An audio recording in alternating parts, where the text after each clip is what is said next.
So good morning, everyone. I'm Anthony Kim. I'm delighted to be here with you all. Obviously, this is not a lecture. I'm not that smart. I'm here to share some facts and numbers, hopefully entertaining way. I'm not here to torture you with facts and numbers. So just relax. Just give me like a 13-minute, 12 seconds. I'll promise. My presentation will be over within 13-minute, 12 seconds. So here, many of you follow a lot of global business activities. You read your business paper, either New York Times, Wall Street Journal, Financial Times, or whatever paper in Paraguay, in Manila, in Seoul, because you care about economic growth. You're a businessman, you're entrepreneurs.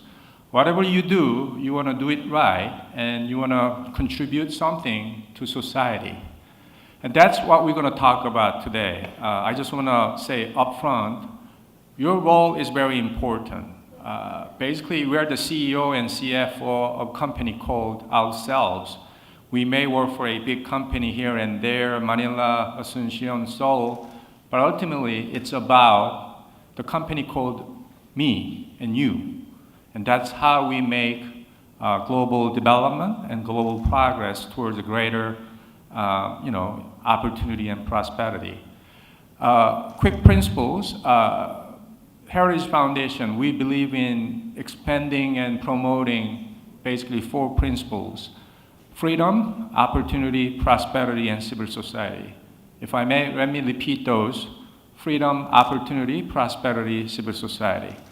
I think everyone here is up for that principles.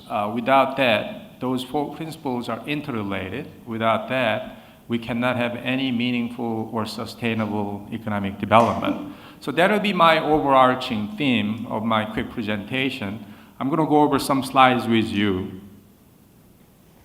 So the Heritage Foundation, we've been doing this Index of Economic Freedom over the last 23 years. This is not like a simple composite of the numbers. It has a lot of stories. Successful stories and bad stories and, very painful human tragedies. Look what's happening in North Korea, Venezuela, and some countries in Africa. We've been spending a lot of time, energy, money, but there's no meaningful economic development has been made. So these are the composite story of those successful and unsuccessful stories. In our index, basically, we look at 4 basic pillars of economic freedom. Just quickly, we look into a rule of law, government size, regulatory efficiency, and open markets. Under those 4 pillars, we have 3 sub-factors coming from property rights down to financial freedom. Those are key policy areas. Countries, if they want to create dynamic economic growth, they need to focus on those 12 economic policy areas. And this is basically a global look of those 12 indicators. As you can see, red color, not good, but say green or yellow color is relatively good area. So just quickly, we see rule of law, not so good. A lot of countries, either developed, underdeveloped, developing, they still have a lot of problems with the rule of law. Property rights, judicial effectiveness, and corruption. Those are the ones that erode overall economic freedom and therefore economic growth. Another area, financial freedom. The global economy has been expanding, but access to capital that will propel economic growth for many untapped individuals, many entrepreneurs, especially small business owners. They want to expand their business, but the financial freedom has been limited. In some cases, it's been for the privileged. So this is one area we need to work together. I think Chairman Moon is deeply interested in how we really expand this financial freedom, not only in this country, Philippines, but in Korea and Paraguay and many other parts of the world. And I think that's very important task we should carry on.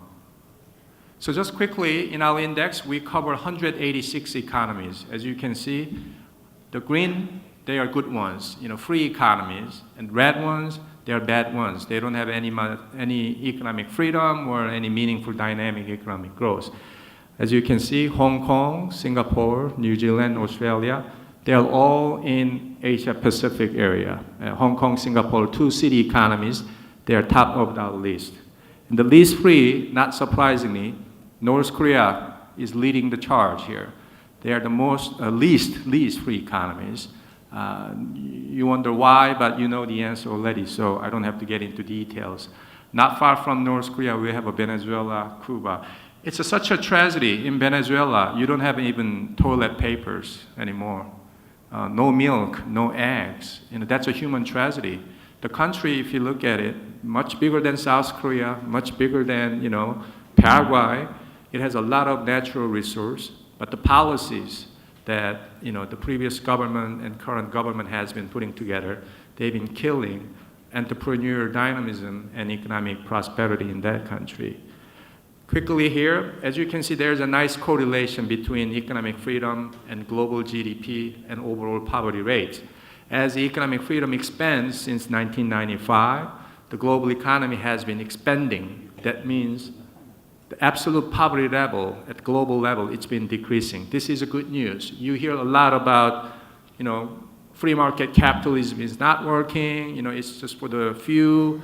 But big picture, it's been helping many people around the globe. This is time to make this free market system work for a greater number of people, not to reject it.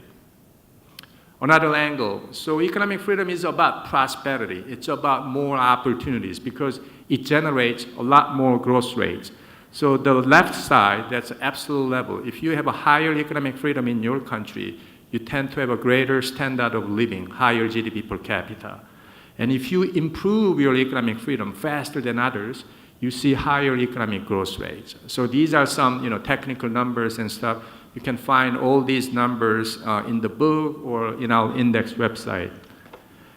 But economic freedom is not just about numbers. It's not just about GDP per capita. It's all about many other things, many other independent variables, either health, education, or life expectancy, per capita income, even overall social progress. As you promote advanced economic freedom through good policies, you see these positive outcomes. Even environment, we hear a lot about climate change, how we have to sustain environmental, healthiness and everything. It has a direct correlation with the economic freedom.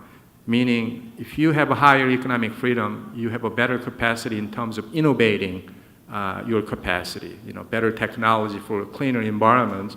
That means overall higher economic, environmental sustainability. So by now, somehow, I hope I convinced you, if not confused you, economic freedom is a good thing. Economic freedom is about promoting our overall well-being and happiness even. But if you're not convinced about why economic freedom matters with the simple charts and data, I want to show you this chart. So this is about a story between two countries. One, obviously, the blue line is doing very well. The red line is not doing well. Anybody can guess? So yeah, not surprisingly, one country is North Korea. This is since 1950 GDP per capita. North Korea is almost flat, and you know why, what's been happening in that country. And the other country is obviously South Korea. So basically, in a simple economic, mathematical equation, South Korea minus North Korea is freedom, either economic freedom or political freedom. But let's remember, unless we demand freedom, there's no one who can give you the freedom. So this is our duty in a way. We have to demand good policies from the government, strong rule of law, and greater financial freedom. So just want to highlight that big difference between South Korea and North Korea in terms of economic freedom. Okay, once again, if you are not convinced, okay, it doesn't matter, I don't know what you do in terms of your charts, but let me show you this satellite image. So this is a practical image of between South and North Korea. At night, you see, South Korea and some of the China and Russia part, and even Japan, bright colors. But North Korea, maybe they're all sleeping. I don't know if they're just sleeping or something. But there's a stark difference. Maybe there's no, bars or no place to go have fun. But the stark difference between North and South, once again, that's the freedom. And economic freedom, political freedom generates that kind of stark difference. If you look at the world, nowadays a lot of things are happening, especially in South America.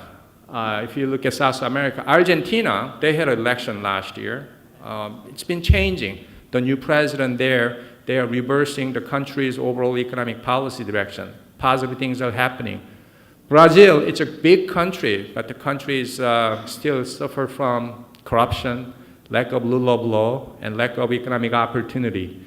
Chile had an election too, so it used to be like a center-left, but it seems to me it's coming back to the center at least. And then Ecuador, last week, they have an election. They rejected socialism. So some things are happening. But if you zoom in, there's one country in the middle that's been transforming itself. That country happens to be Paraguay. And I thought it's quite unique because of the country's geographic location, very strategic location in the middle, landlocked economy. But the country has been transforming itself over the past 3 years. Again, it's been surrounded by big economies like Argentina and Brazil. The country has been moving towards the right direction. So what's been happening in Paraguay? As an example, as a simple example, I want to give you this. It's Paraguay at the middle of South America is still moderately free economies. It has a lot of some problems. Greens are good here. The government, fiscally it's relatively okay, but if you look at the rule of law, still under the global average. The dotted line, they are global average, and those red bars are scores that are below the global average. And again, here, regulatory efficiency, I think Paraguay can do a lot more and a lot better in terms of implementing good policies. Open markets, trade is a very important factor in Paraguay, but again, investment freedom and financial freedom, I think there are room, many more good policies can be implemented. But the good news is the trend line. Paraguay has been not fast enough, but slowly but surely, it's been improving its economic freedom over the past 10 years. More specifically, these 3 years since 2015, I think it's more impressive. As you can see, the clear upward slope in terms of improving economic freedom. We hope that the country's trend line continues, and I think this is something that we can work together. Maybe South Korea can share its development experience with the Paraguayan policymakers, and many constructive dialogue we can pursue. Now, the country I want to highlight today, because we are in Manila, the Philippines. I'm very happy to say the Philippines been really making very, very notable progress in terms of creating more economic dynamism.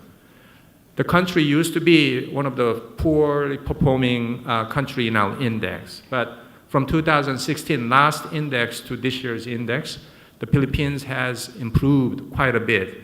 It used to be around 70 global ranking, but as you can see, now its global ranking is 58. So this is quite an impressive development the Philippines has been making.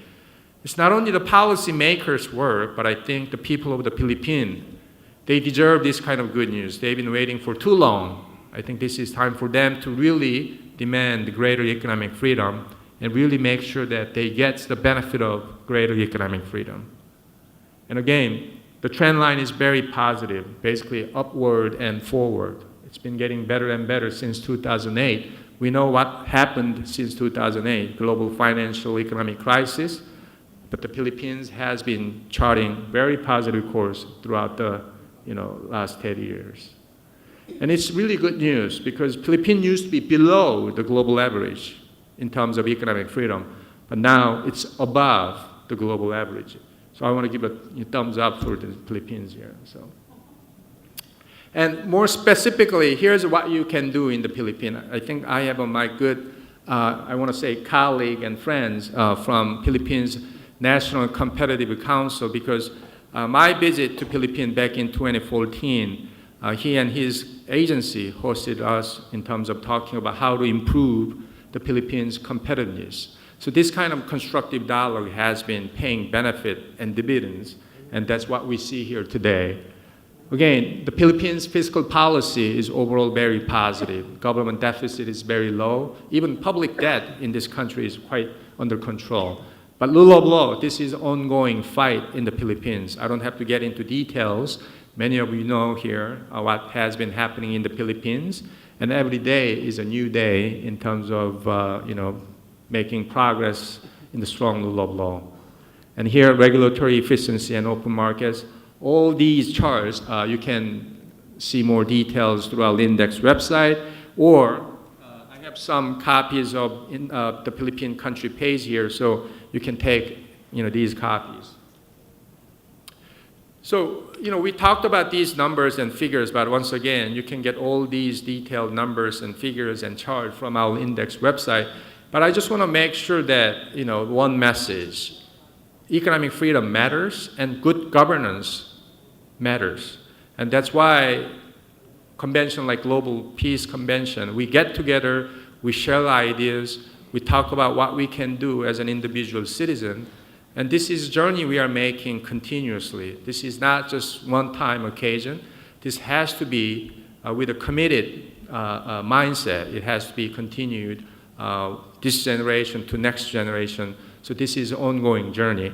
So I'll stop my short presentation right here and then perhaps invite other speakers, and then we'll get into Q&A session a bit later. Thank you very much.